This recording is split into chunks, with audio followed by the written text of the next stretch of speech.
There is an unreported conflict raging across Latin America.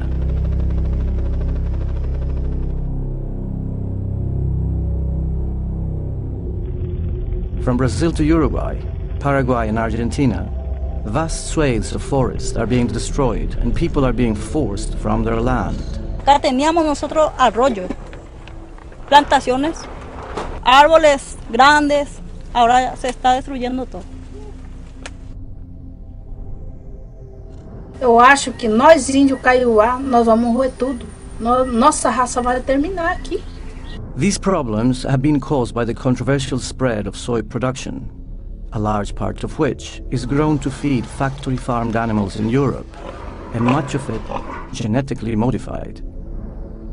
In a groundbreaking investigation, this film reveals the true cost of growing soy in South America.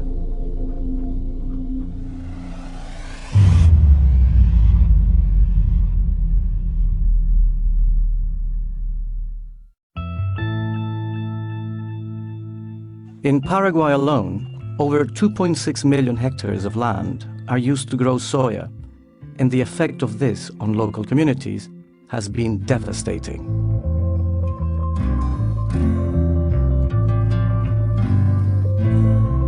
Anteriormente vivíamos los indígenas del monte, de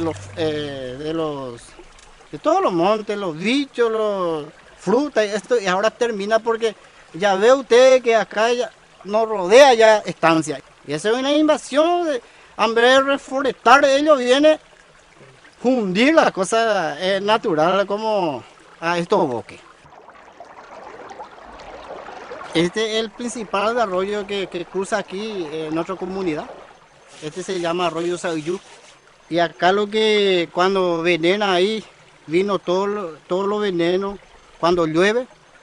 Y está podrido este agua a través de estas plantaciones de soja.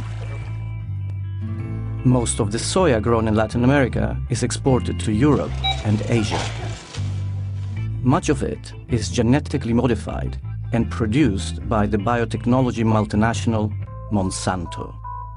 Contrary to the claims of companies that produce genetically modified crops, strong evidence now shows a massive increase in the use of pesticides with the planting of these crops.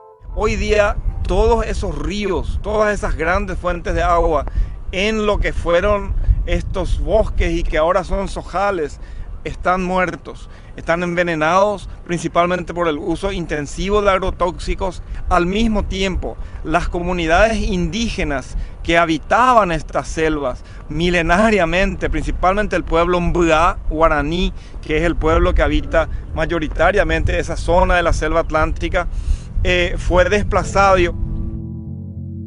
Getulio de Oliveira is a member of the Kaiowá people. Então, com o veneno de estragar cada vez mais forte, veneno cada vez mais, dificuldade. Então, isso, nosso sofrimento aqui. E não tem como pra gente também, a mata também, que protege o nosso solo também, né? Não tem mais mata, tem só... Não tem onde a água cada vez vai sumindo, né? Se não tem nada, a criança passa mal, a criança sente fome, tem tempo de sem comida, né? E onde o pai, a mãe, a gente vai na cidade procurar o recurso, ele fala, não, o índio está procurando lixo para comer. Não é isso que nós pensamos, nós estamos procurando comida. E eles falam, aquele que tem, eles falam que nós estamos procurando lixo ainda. Não é, talvez, como não tem espaço mesmo, nós não podemos fazer nada. Experts claim that the rapid spread of soya farming has given rise to a new breed of brutal and intimidatory tactics by the soy industry. Land is being transferred from indigenous peoples and small farmers to large landowners and agribusiness, reducing the availability of staple crops and taking away from local communities any control of growing their own food crops. Community groups estimate that 90,000 families in Paraguay are forced to move away from their ancestral lands every year to make way for soy plantations. La pérdida de soberanía alimentaria es quizás el impacto más inmediato que se tiene sobre la mayoría de las familias pobres que debieron salirse del campo y venir a las ciudades, a las que nosotros los llamamos desplazados internos. La forma más horrible, digamos, sea la de las fumigaciones aéreas y con estos grandes tractores, digamos.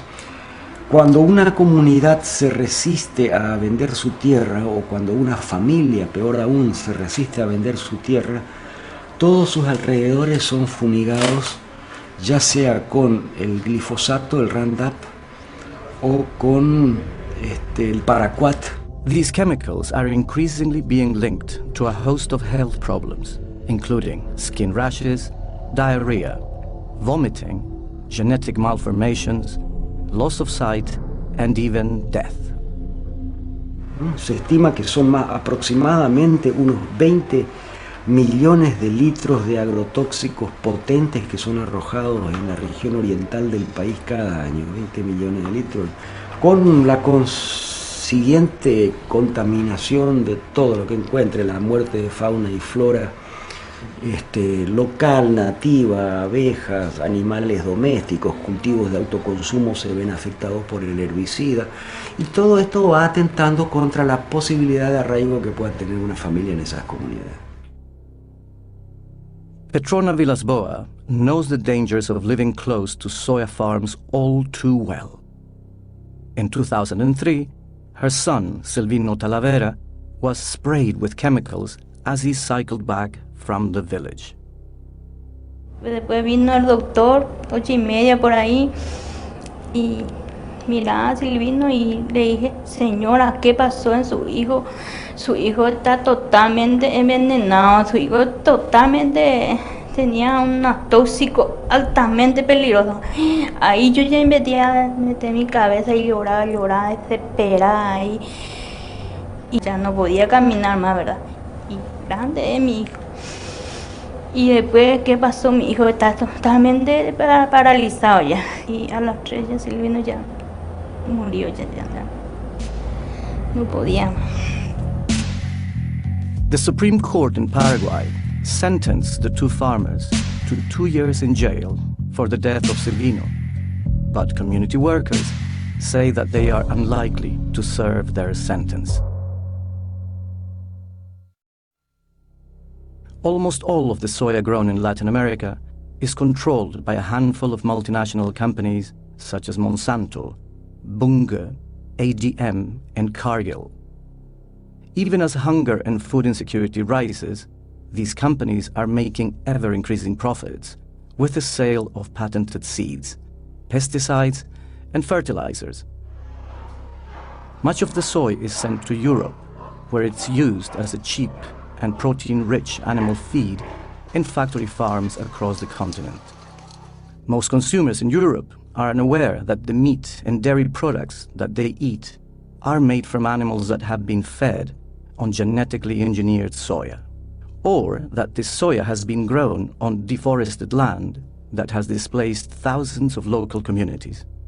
The widespread deforestation of Latin America to feed European farm animals has huge implications for climate change as well. Global meat and dairy production is now responsible for 18% of global greenhouse gas emissions, more than the entire transport sector. There is a solution, however, and it is much closer to home. Hanni van Beek is a farmer and the chairman of the Dutch Arable Farming Union in the Netherlands. Op dit moment is het zo dat de soja die naar Europa wordt geïmporteerd, die is zo goedkoop dat Europese boeren daar niet tegen kunnen concurreren. Dat komt omdat die productie ten koste gaat van het milieu en van de mensen in Zuid-Amerika. Europe must stop its reliance on damaging soy. It must support farming in South America that produces food for its own people rather than for animals in Europe. European producers should also be encouraged to farm in a way that does not damage the environment and communities overseas. Als alternatief voor soja in veevoer zouden we in Europa heel goed erwten, veldbonen, granen, lupine kunnen telen, ook grasklaver. Better food in farming is possible, but we need urgent political action to change the current system. At the moment, factory farming of meat and dairy in Europe is not benefiting people or the environment. We need to stop factory farming our meat and dairy and use homegrown feeds and more extensive farming.